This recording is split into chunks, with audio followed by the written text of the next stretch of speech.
Bab 9, wajah Lisa sudah babak belur dibuat Ana. Dimas menatap tajam istri pertamanya. Plak! Dimas menampar Ana dengan keras. Cap 5 jari terpampang jelas di pipi Ana. Dimas benar-benar merasa kesal akan sikap Ana. Istrinya itu tidak bisa bersikap lembut. Apa kamu ingin buat Lisa mati, hah? Hardik Dimas. Ana memegang pipinya yang terasa panas. Istrimu dulu yang mulai. Dia membuatku tersandung di lantai. Dia juga mencakar lenganku. Cukup, bentak Dimas. Apa kamu harus membalasnya? Dimas mencengkeram lengan Ana. Kamu tahu, Lisa itu sedang hamil, teriak Dimas. Lisa meringis sakit karena pukulan Ana. Rencananya sedikit berantakan. Bukan begini cara dia ingin menjebak Ana. Seharusnya dia membuat Ana memaki-maki dirinya. Tapi Ana malah memilih jalan kekerasan. Akibatnya wajahnya yang babak belur. Lisa mulai membuat kompor menjadi panas. Dia akan membuat Dimas memukul Ana. Mas, tadi Ana mendorongku di lantai. Perutku terasa sakit. Aku takut anak kita terluka. Lirih Lisa. Ana mendelik akan ucapan dari Lisa.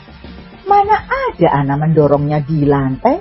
Ana mendorong Lisa di sofa empuk. Dimas kaget mendengarnya. Dia segera memeriksa keadaan Lisa. Dimas menatap tajam Ana. Rupanya kamu belum pernah diperlakukan kasar. Selama ini aku terlalu lembut denganmu.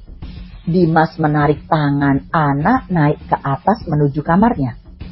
Lisa duduk manis saja mendengar pertengkaran suami istri itu. Ana berusaha untuk melepaskan tangan Dimas. Dimas membuka pintu lalu melempar Ana ke atas ranjang kasur. Dia membuka tali pinggangnya. Dimas mulai memukul Ana dengan tali pinggang.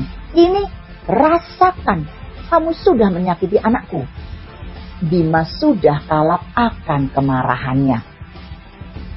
Sakit, jangan pukul lagi, lirih Ana. Dimas menarik tangan Ana agar bangkit. Dia membawa Ana menuju kamar mandi. Dimas menghidupkan keran shower. Dia menyiram Ana dengan air dingin. Pikiranmu itu harus dibersihkan. Kamu itu iri pada Lisa yang bisa hamil, kan? Dimas menjepit pipi Ana. Kamu itu harusnya sadar diri. Jika tidak bisa mengandung anak, terima nasibmu yang menyedihkan itu. Hardik Dimas. Dimas meninggalkan Ana di dalam kamar mandi. Dia menuruni anak tangga menemui Lisa. Sayang, ayo kita pulang. Dimas dan Lisa keluar dari dalam rumah Ana. Lisa tertawa puas di dalam hati. Tapi dia sempat naik ke atas melihat Ana yang dipukuli Dimas. Dia puas karena Ana merasakan sakit yang lebih parah darinya. Ana meneteskan air matanya bukan karena luka di tubuhnya, melainkan rasa sakit hati yang ditorehkan Dimas padanya. Suami yang dia cintai begitu tega menyiksa dirinya hanya karena tidak bisa memberikan keturunan. Ana dihina dan dipukuli. Ray mengendarai mobil untuk menjemput Ana keluar malam ini. Dia melirik jam di pergelangan tangannya. Jam sudah menunjukkan pukul 9 malam. Artinya, suami Ana pasti sudah pulang. Ray memarkirkan mobilnya di pekarangan rumah Ana. Dia keluar dari dalam mobil. Ray mengernyit karena pintu rumah Ana terbuka. Dia melihat sekeliling takut jika Dimas masih berada di rumah Ana. Ray tidak masalah kalau sampai Dimas tahu. Tetapi Ana pasti tidak suka akan hal itu. Ray langsung saja masuk ke dalam rumah. Tidak ada siapapun di dalam. Ray berteriak memanggil Ana. An, kamu di mana? Ana, kamu di mana, my baby? Pekik Ray. Ray langsung saja menaiki anak tangga menuju ke kamar Ana. Dia melihat kasur Ana yang berantakan. Di situ juga ada tali pinggang Dimas. Ray mendengar bunyi air mengalir dari dalam kamar mandi. Langsung saja Rehan melangkah ke kamar mandi. Ray terbelalak melihat keadaan Anna. Ray mengambil handuk lalu menyelimutinya. Dia juga mematikan keran shower yang mengalir. Ray meraih wajah Anna yang menangis. "Rehan, dia memukulku," lirih Anna. Ray membawa Anna dalam gendongannya. Dia meletakkan kekasihnya itu di atas tempat tidur. Ray melihat kondisi tangan serta kaki Anna seperti tersayat. Ray tahu Anna telah dipukul dengan tali pinggang. Ray mencari kotak obat untuk mengobati luka Anna. Dia membuka semua pakaian kekasihnya. Anna membiarkan saja apa yang dilakukan oleh Ray. Anna meringis kesakitan saat jari Ray menyentuh luka-lukanya. Ray juga melihat wajah Anna yang terdapat bekas tamparan Dimas. "Tahan sedikit sayang." Ray mengoleskan salep di tubuh Anna. "Kenapa dia memukulmu?" tanya Ray. Anna menggeleng tidak ingin bercerita. Ray paham Anna mungkin tidak ingin mengingat kejadian itu lagi. Ray memakaikan Anna baju lalu dia mengeringkan rambut Anna yang basah. Ray menyisir rambut panjang Anna. Barulah penampilan Anna terlihat lebih baik. Ray mengecup luka-luka yang berada di pipi, tangan, dan kaki Anna. "Ray, terima kasih," ucap Anna. Ray menangkup wajah Anna. "Aku ikhlas melakukannya." Anna memeluk Ray dengan erat. Anna bersyukur masih ada Ray di sisinya. Pria yang begitu baik dan perhatian padanya. "Kamu sudah makan malam?" tanya Ray. Anna menggeleng. "Aku menunggu kamu.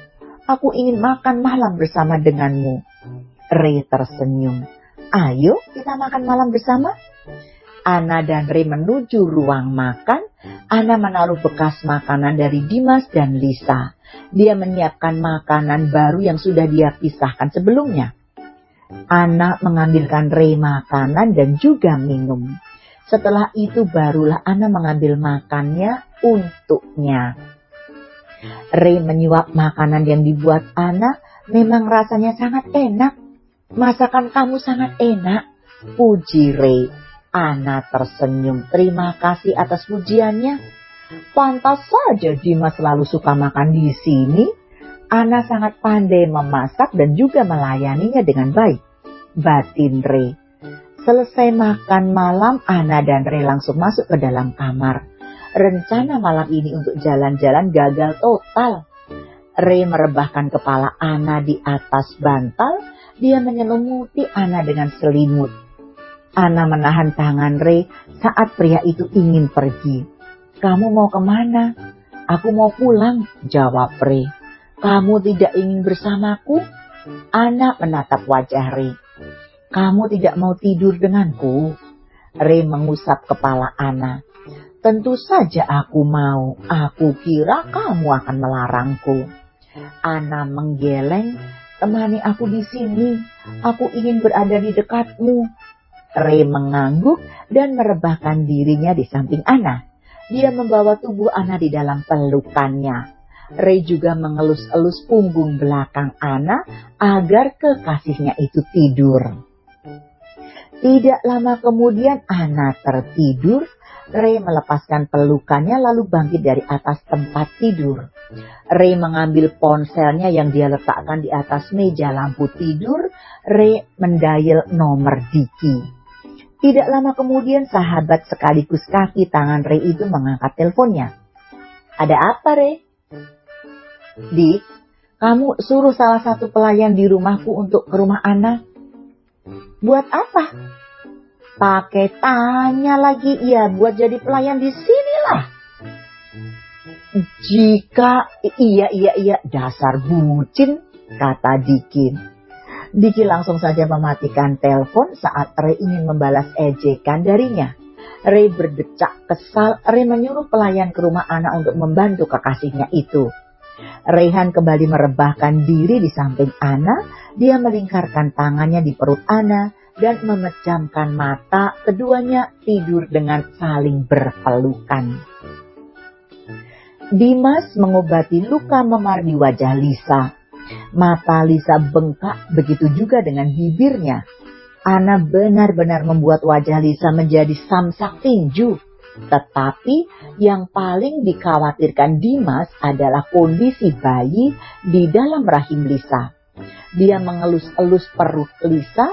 Dia tidak ingin terjadi apa-apa terhadap calon anak yang sudah lama dia tunggu-tunggu.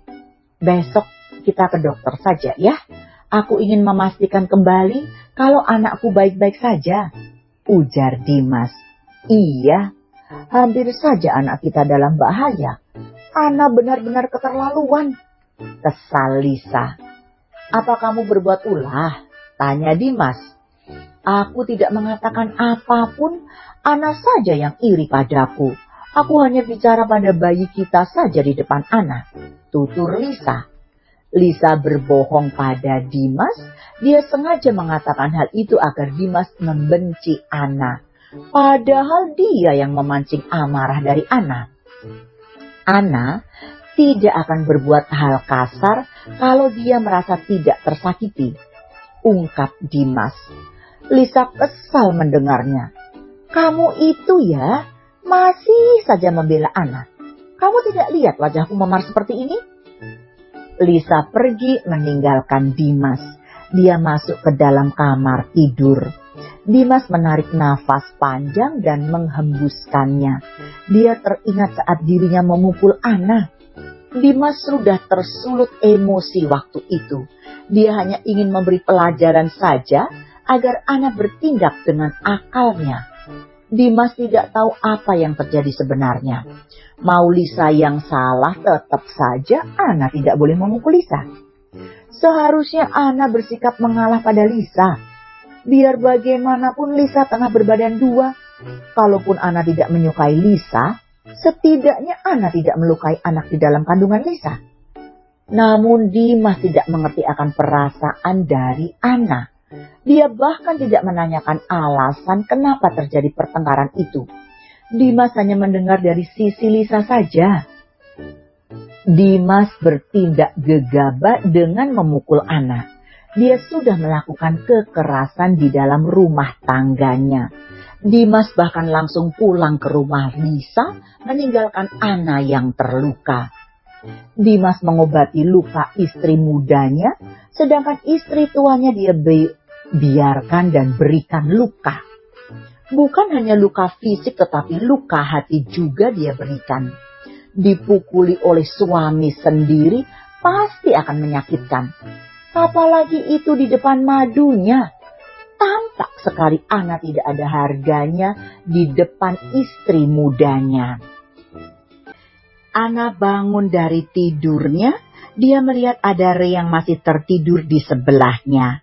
Ana mengecup kening Rey dan beranjak turun dari ranjang kasur. Ana langsung menuju kamar mandi untuk membersihkan diri. Jam menunjukkan pukul 4 subuh, yang artinya Dimas 1 jam lagi akan datang. Selesai mandi, Anda membangunkan Rey. Dia memercikkan air dari rambutnya yang basah. Reyhan mengercap karena air yang menetes di wajahnya. Rey membuka matanya perlahan, tampak wajah cantik yang pertama kali dia lihat. Rey langsung saja membawa Ana ke dalam pelukannya. Kenapa membangunkanku? Ini sudah pukul 4 subuh. Kamu pulang sana ya? Seru Ana. Reyhan menciumi wajah Ana. Gak mau. Kali ini ikut dengan aku. Ana mengernyit. Kemana? Ke rumahku. Kita sarapan bersama, kata Rey. Aku buatkan sarapan dulu untuk Dimas, kata Ana. Rey memeluk Ana erat. Dingin-dingin enaknya memang memeluk seseorang yang disayang. Rey bahkan menjadikan Ana guling. Aku sudah menyediakan pelayan untuk membuatkan Dimas makanan, kata Rey yang membenamkan wajahnya di leher Ana. Pelayan? Ana tidak mengerti akan ucapan dari Ray. Ray mengecup leher Ana. Pelayan itu akan tinggal di sini, dia akan menemani kamu. Ana mengecup kening Ray, dia juga mengelus rambutnya. Baiklah, aku ikut ke rumah kamu. Ray menyunggingkan senyum di bibir. Ana mau ikut dengannya dan pelan-pelan Ray akan mengisi namanya di hati Ana. Dia akan menggeser nama Dimas yang masih berada di hati kekasihnya itu. Ana beranjak menuju lemari pakaian, dia mengambil baju lalu masuk ke dalam kamar mandi. Beberapa menit kemudian Ana keluar dari kamar mandi, lalu giliran Ray yang masuk untuk membersihkan dirinya. Ana menunggu kekasihnya dengan duduk di tepi ranjang kasur. Ray keluar dari kamar mandi. Rambut yang basah dan berantakan semakin membuat wajah Ray kelihatan sangat tampan. Sudah selesai? Ana mendekat pada Ray. Dia berjinjit merapikan rambut Rayhan. Sudah, kita berangkat sekarang, seru Rayhan. Ana dan Ray menuruni anak tangga satu persatu. Maya, pelayan yang ditugaskan di rumah Ana, sudah datang. Dia langsung menghampiri majikannya itu. An, dia Maya. Dia akan bekerja di sini untukmu. Ray memperkenalkan Ana pada pelayan barunya. Maya, dia majikan kamu, namanya Ana. Kamu layani dia seperti kamu melayaniku. Mengerti? Maya mengangguk. Siap, Tuan. Ana mengulurkan tangannya untuk berjabat tangan. Maya sedikit ragu untuk bersalaman dengan atasannya itu. Maya melirik ke arah Ray. Maya, selain pelayan, kamu bisa menjadi temanku, ucap Ana. Ray menganggukkan kepala mengizinkan Maya untuk berjabat tangan. Maya meraih tangan Ana dan mereka saling berjabat tangan. Maya seumuran dengan Ana. Dia seorang pelayan sekaligus menjadi mata dan telinga Rayhan di rumah Ana. Ray mengelus rambut Ana. Kamu ke mobil dulu ya. Ada yang ingin aku sampaikan dulu kepada Maya. Ana mengangguk dan pergi menuju pintu luar. Maya sudah tahu hubungan antara Ana dan Rayhan. Dia sudah diberitahu tugas-tugasnya oleh Diki.